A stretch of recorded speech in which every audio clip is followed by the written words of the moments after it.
Hello, and welcome to the Long Island Weather Update tonight. It's January 7th, 2024, and we didn't really get too much snow on Long Island. Some areas got a little bit, but most of the action was to the north and west. We're going to go over the snow reports. Just looking at the satellite route.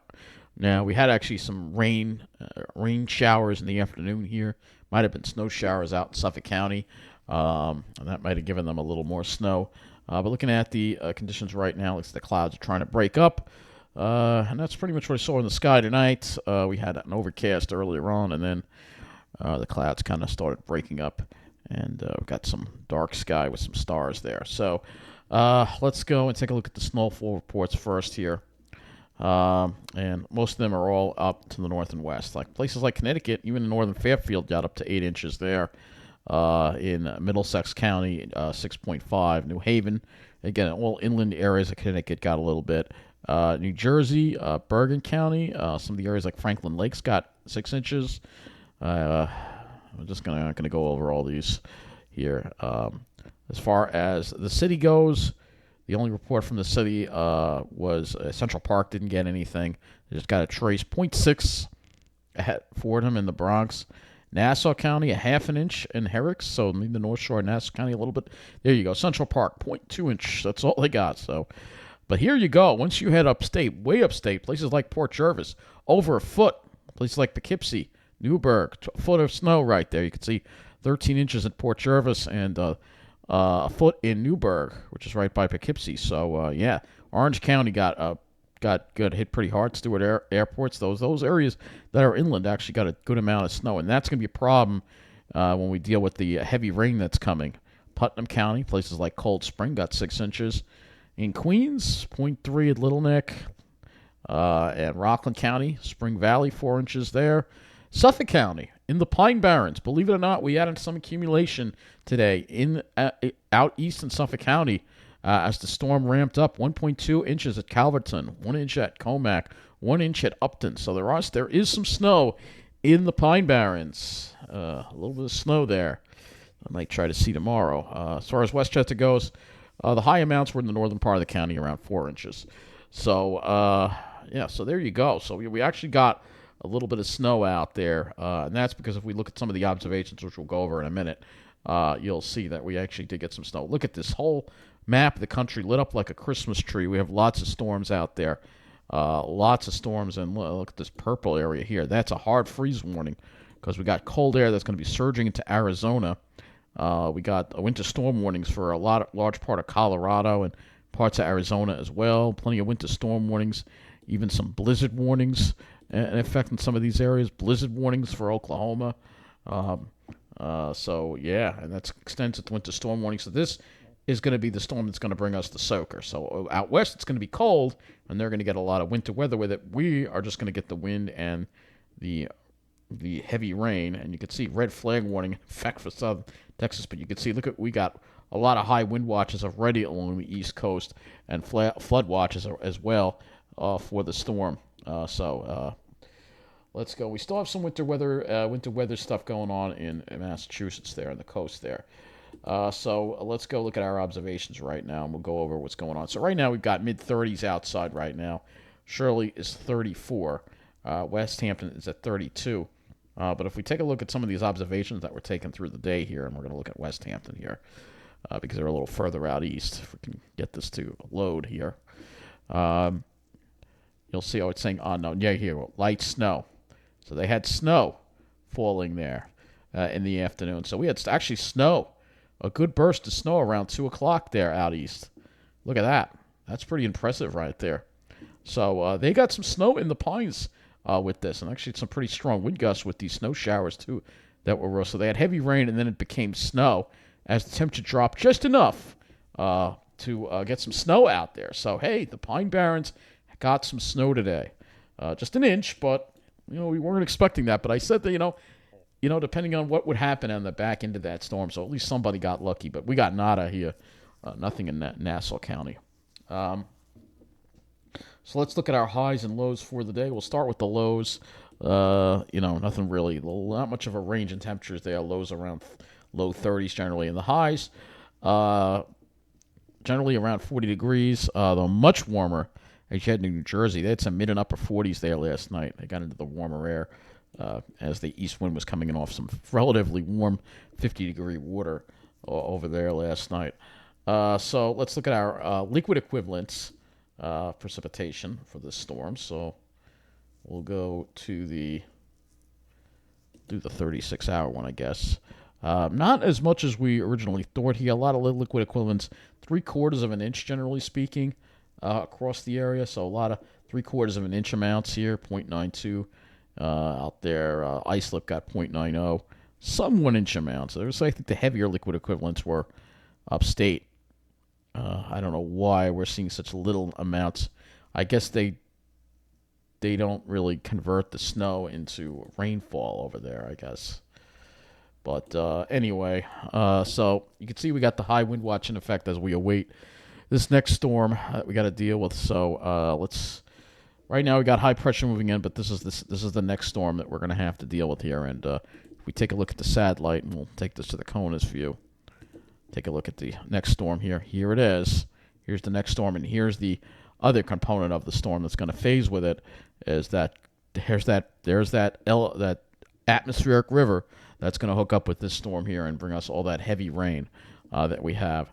So let's go to our briefing here. I think they don't have a briefing yet on the storm yet, but they probably will eventually.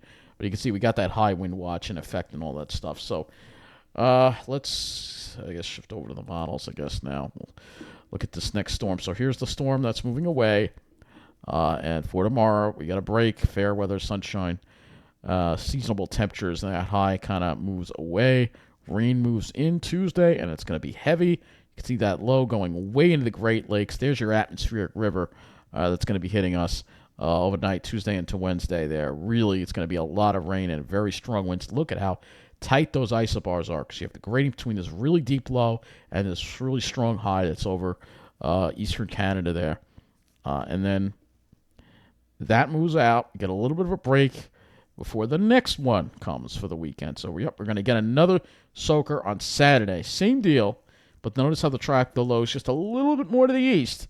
And it's that second storm that's going to pull down the cold air. And you can see, look at those isobars coming right out of the northwest to the southeast there. This could be here. We'll have to see. This could be a potential snowstorm here. Right now, the track doesn't have it as a potential snowstorm, but it's possible that it could be. But that's going to bring in the colder air. All right, we'll get more into the long range toward the end of this weather update. But let's first talk about this storm that we have that's coming. So if we look at our 700 to 300 relative humidity here, you'll see that atmospheric river there. Look at that thing. It's just raging through, and we're going to have some very heavy rain behind that thing. I meant with that thing. See, look at that. That's called atmospheric river right there, and that's all because of the super El Nino, again enhanced by climate change. So we'll go back to let's go to the radar presentation on this storm here for us. So here's the radar presentation. You can see that rain moves in Tuesday afternoon, heavy at night, some very heavy rain. Then it moves away, and then we get the second system here for Saturday. All right, this is, again, the radar presentation on the GFS. All right, now total accumulated precip, which we will go and look at here with the first storm. You'll see we're going to probably see at least 2 inches of rain with the first system, and then the second system is probably going to give us another 1 to 2 inches of rain. So between now and then, we're looking at probably 3 to 5 inches of rain between now and a week from now. All right, so let's look at some other models here with the low. We can look at the wind, but let's go to the European. Look at the storm on the European now. All right. So this is the European, and you can see again. Look at how tight those isobars are. So the rain moves in Tuesday afternoon, heavy at times through the night. You can see yellows. The worst of the rain's probably going to be after 10 o'clock. And then you can see it moves east, but that is going to bring us a lot of rain and a lot of wind. Look at how tight those isobars are. And so if we look at the total accumulated precip from that, you'll see, again, 2 inches. And again, I think the miles aren't doing it. I think it's going to be more than that, all right, because this thing's going to really going to have that atmospheric river thing going on. So we have some more short-range models to look at, and I don't think the HRRR is going to take us there yet. I don't think it's going to. We'll go ahead and look anyway, but their storm moves out, fair weather tomorrow, and it's not really going to show us the whole storm. You'll see it moves in the afternoon. It's not going to really show us the whole storm, but look at how tight those isobars are. So that's the concern. We're going to have an LLJ type of deal again with this. All right. We'll look at the HRRR as far as what's going to be happening over the next 24 hours. So you can see the northwest winds there tomorrow, northwest winds. That'll have seasonably cold air. It's really going to be near normal tomorrow. And then for Tuesday, you can see, look at what happens. The south wind sets up, and here comes that moisture. And look at all that moisture there that's involved. And we'll look at it back to the GFS on that. Then we're going to have temperatures tonight. Skies are clearing, but I don't know if we're going to see that much radiational cooling because we've got a bit of a breeze out there. Slow's probably upper 20s to around 30. And then tomorrow, we're going to around 40 tomorrow, maybe more like low to mid 40s in New Jersey.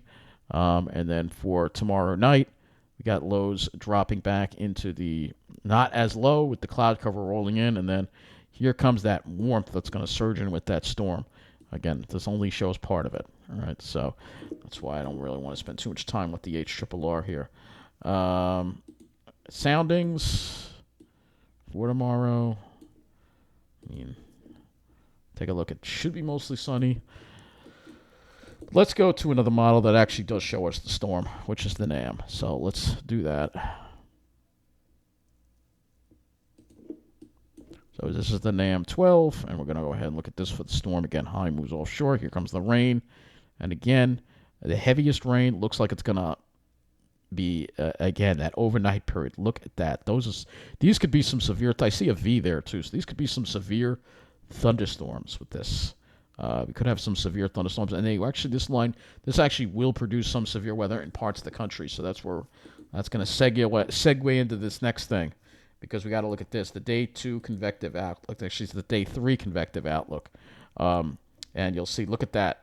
The southeast, enhanced risk with this storm. So there's an enhanced risk there in the Florida Panhandle.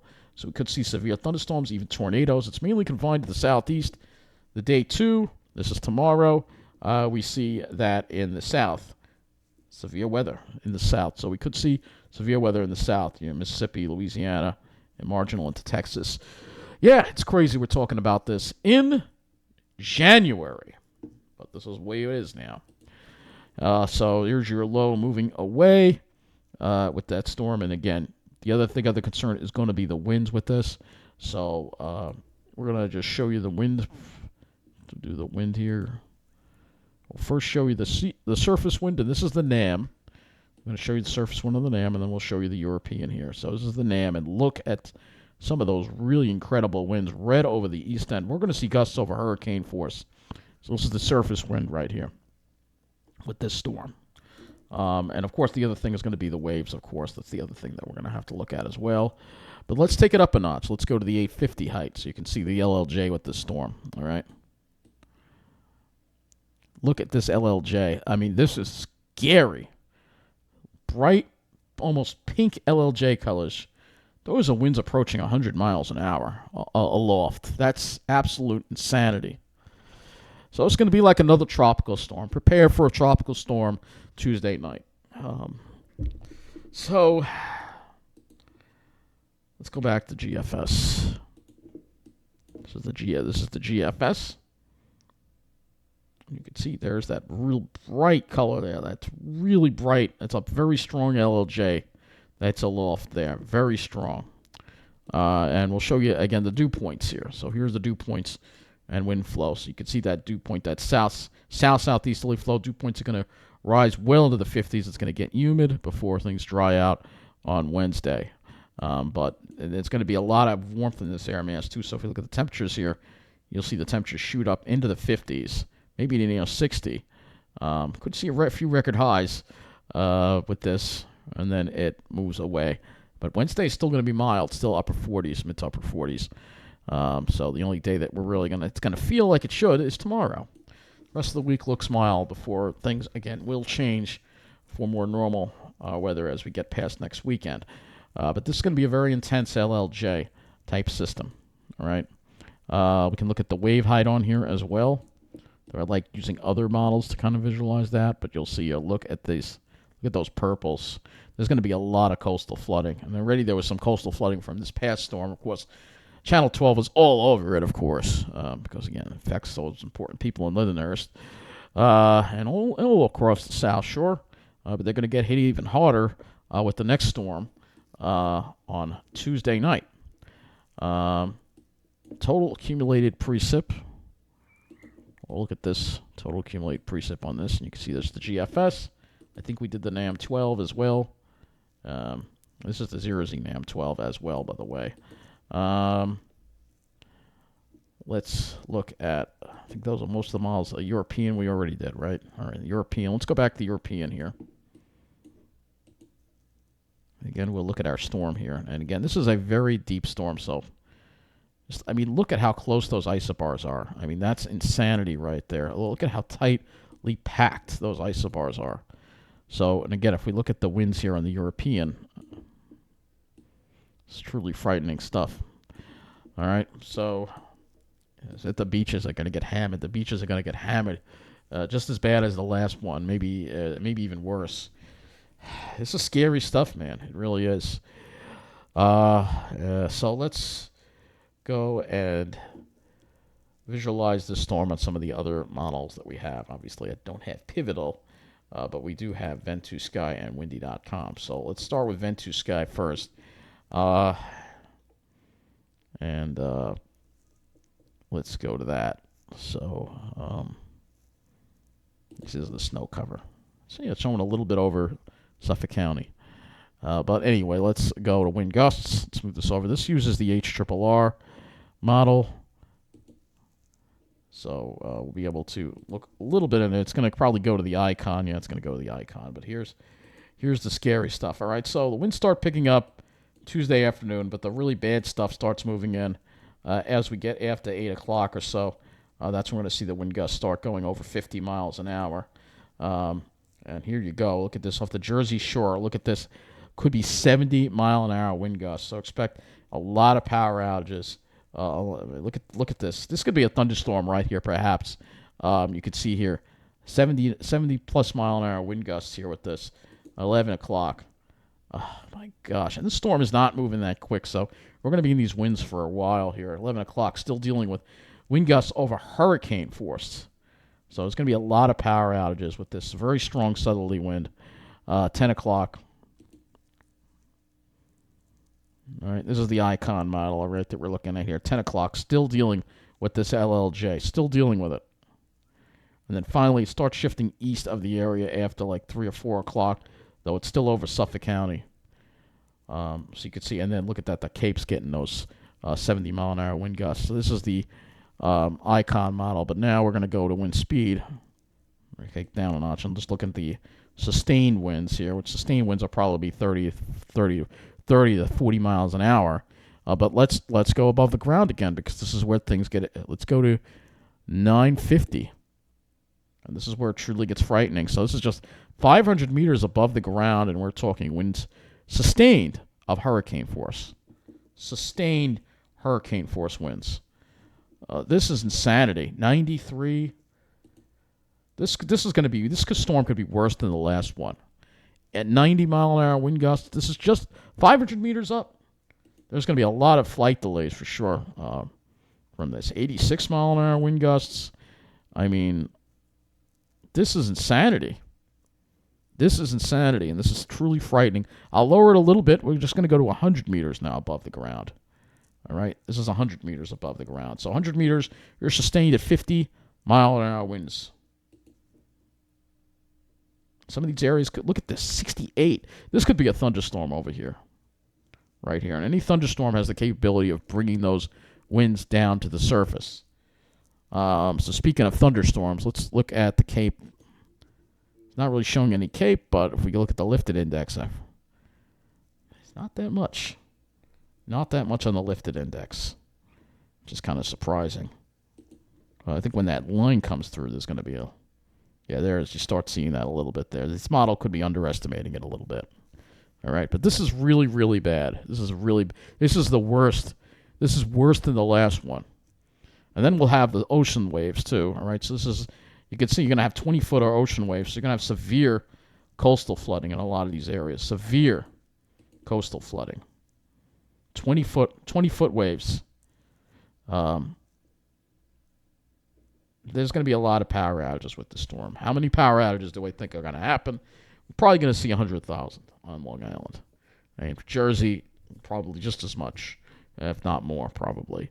We're going to see devastation from this storm. It's going to be really bad. I'm really going to be surprised. We were lucky with the railroad the last time. I don't think we're going to be so lucky. I think we're going to have some fallen utilities. So we got a lot of old wooden poles that are crooked on the main line. I think they're going to come down in these winds. I'd be surprised if they're going to be able to survive this storm. I really am. I really, really am. So let's go to the windy.com model, which is the European model. I'm not even talking about temperatures here. All right, so this is the windy.com model. It's 6 o'clock here. So this is 6 o'clock Tuesday.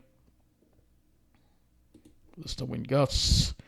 So this is the European model now. This is 6 o'clock Tuesday. We already have wind gusts 35, but see, look at Ocean County now. You're already having gusts starting near 50. This is just 6 o'clock. Let's move this to 9 o'clock. 59 mile an hour wind gusts 9 o'clock here. 48 here. So it's starting to get worse, but the worst is going to hit as we get toward midnight. This is where you start seeing some really bad stuff here. Toms River gusting to near 70 miles an hour. And that over the ocean, gusts over hurricane force.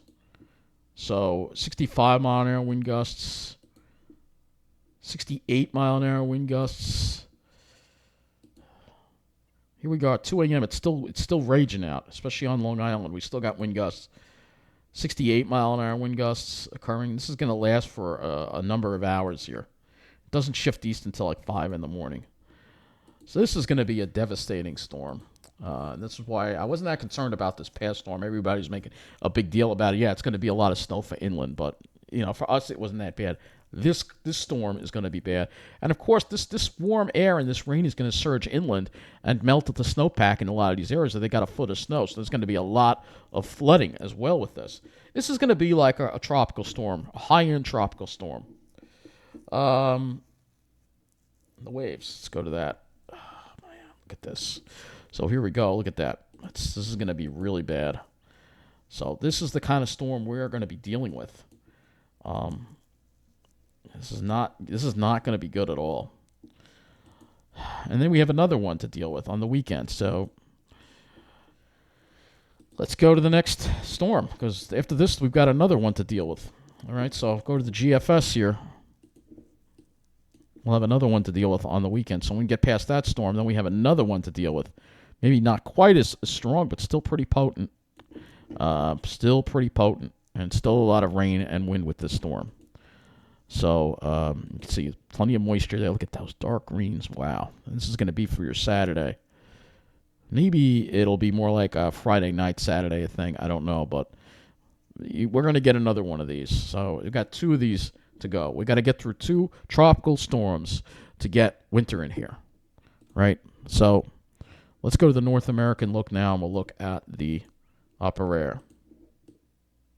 There's the jet stream. All right, so here's the jet stream, so you can take a look at that. Look at that. Look at that. It's like a kink in that. What a messed up jet stream that is. And then there's that trough in the west. So we got one more storm here that we're going to have to deal with on Saturday. And then we start seeing that trough translate a little more to the east, and that's going to start bringing in the colder weather. All right, so let's look at our 500 MB.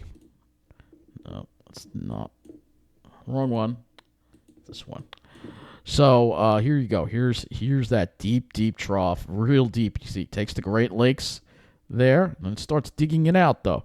Look at that Greenland block that starts to set up. So after that last storm, that's when we start getting in that cold air. There it is, starting to come into the east with the Greenland block. All right? So this is going to set us up for a much colder pattern as we get to the latter part of January. Let's go look at the European, and I will go to the 12Z European on this. All right, pretty much in agreement here. And there you go. There's your block, and then there's another deep storm here as far as the Euro takes us. But you'll see here that we're going to definitely have the colder air coming in. So if we look at the temperature anomaly chart, and I'll put this down to you can see the cold air coming into Canada now. So if we go to the temperature anomaly chart,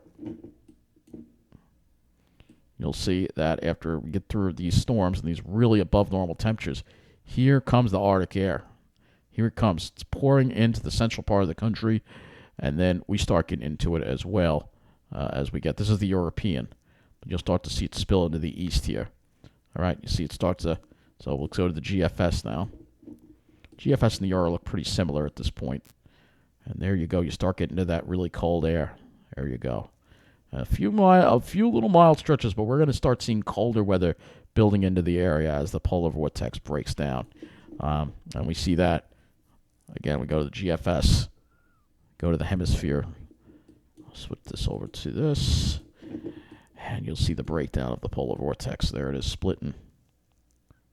There it is. So that is what's going to happen, and allow that cold Arctic air to come down, and we're finally getting into that cold Arctic air, because that's what you need to have to get into that cold Arctic air. So as we move this along here, you'll see this first storm here, tropical storm 1, which is going to be like a high-end tropical storm, and tropical storm number 2. Well, I'm just using the phrase tropical storm because that's what it's going to be like. These aren't tropical storms; they're extratropical storms, but they're hooked up to very warm Pacific, very warm sea surface temperatures, which is enhancing the low-level jet component of these storms and bringing these really strong winds. And these storms themselves are very strong as well. Look at how deep they are. But that is going to cause that Arctic air to come on down Sunday, and that's we're going to have the much colder weather. And then this could be our next potential possible chance for a decent snow event here. But right now the track still takes it too close, and it would be like the last storm with the rain pretty much along the coast. But that's just too far out. So let's talk about the temperatures and how the rest of the week's going to go, obviously, once we get past this storm. Our dew points and wind flow. So let's do that here. So dew points and wind flow, here you go. And you can see westerly winds take over Wednesday. It dries us out, though. We're still going to have lingering clouds. Thursday, you can see we still got the westerly flow. And then Friday, here's the next southerly. This is going to be another really warm, humid air mass that's going to come through over early Saturday morning. And then look at what happens behind that front. Boom. Look at how low those dew points are. Westerly flow, that's Arctic air right there. You can see the Arctic air right there. So you see the change that we're getting in that Arctic air. So let's go to the air temperatures now. So, and again, very warm. We're going to have that warm blast, possibly 60 degrees, breaking some records. And then a little bit above normal for the rest of the week. Then we get one more of these warm blasts, and then after we deal with that, after dealing with 50s on Saturday, maybe 60 degrees, Sunday, we're going to struggle to make it to the mid-30s. And then after Sunday, Monday, we're only in the 20s. And then look at that. So we're going to have days where we're not even going to make it above freezing. And these are the kind of days that we need, those bitter cold days. And we're going to have looks like a good week of it. And this is exactly what we need after. But we're going to have to get through a whole bunch of tropical rainstorms before we get there. And, when we look at the total accumulated precip here, you'll see if I go all the way to the end of the period, look at this. I mean, just look at all the precipitation that we have in parts of our area here. So we're still in kind of a wet pattern here. And still some areas could see, look at that, some areas could see as much as 7 or 8 additional inches of rain, especially where they've had snow. So we're going to see more and more of that river flooding that we're going to have to be concerned about. And obviously I'm going to talk more about this storm tomorrow night in tomorrow night's weather update. So let's lastly go over the skies. We'll go to the GFS for that. So tomorrow we should have a mostly sunny day. And we could have a few pop-up clouds, I guess, possible. And then Tuesday, obviously, we're going to have the clouds. Wednesday, the clouds are going to linger. Thursday, hopefully, we get some mostly sunny skies again. Friday, clouds increase. Then clouds for for Saturday, of course. And then Sunday, we'll have to see what happens in that cold air. Obviously, we might have a lot of lake effect stuff, so it's hard to say what's going to happen with the sky that far out. RGEM, let's go look at that.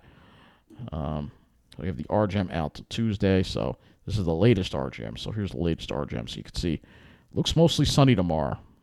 Those clouds to the north and west kind of stay there, and then Tuesday, the high clouds will roll in. Might have a little sun in the morning before they roll in, and then obviously the rain later. So, yeah, this is looking like a serious situation with this storm, and we're going to talk a lot more about it in detail tomorrow night as we have more models to look at. Let's take a look at their 6 to 10 day outlook. So you can see here, precipitation above normal for the east, no surprise there, and very much below normal in the middle of the country. And then as we make it to the 8 to 14 day, that below normal shifts east and starts going to the east coast, and precipitation backs off to near normal. So that's going to wrap up this Long Island weather update as we expect this. So enjoy tomorrow, the calm before the storm, because Tuesday night or overnight, Tuesday night into Wednesday morning is going to be very wild. I think a lot of us are going to be affected with power outages and flooding from this storm. Like I said, it's going to be like a high-end tropical storm in January. None of this is normal. This is all part of the climate crisis. Don't let anyone else tell you otherwise. Have a good night.